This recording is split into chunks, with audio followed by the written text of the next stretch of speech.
Binatikos si Senator Rodante Marcoleta si DOJ Secretary Boying Remulla matapos umanong sabihin ng kalihim na posibleng hindi qualified maging state witness ang mga diskaya.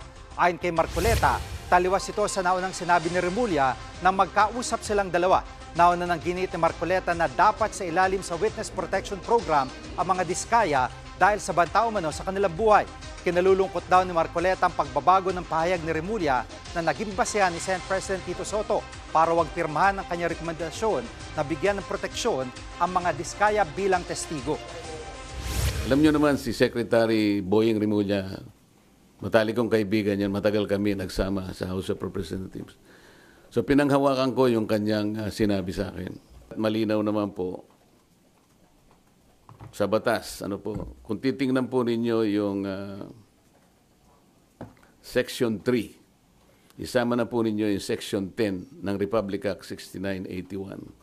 Maliwanag po doon kung ano-ano ang mga requirements na kakailanganin para mapasa ilalim ng Witness Protection Program ang isang witness na nag-a-apply.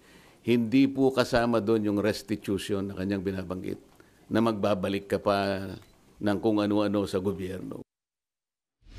Itinanggi naman ni Remulla na sumang-ayon siya sa gusto ni Marcoleta na gawing state witness sa mga diskaya. Git pa ng DOJ Secretary, kailangan muna itong pag-aralang mabuti.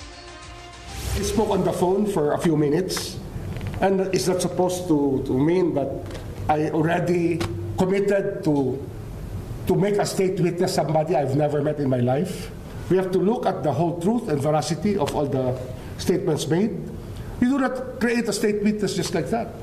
It doesn't happen that way, that because somebody asked you and you're good friends, that it will happen already. It has to go through a process of evaluation. Mga kapatid, Jig Manikad po, pagdating sa mahalagang balita sa loob at labas ng bansa, dapat una sa lahat, mag-follow at mag-subscribe na sa social media pages ng News 5.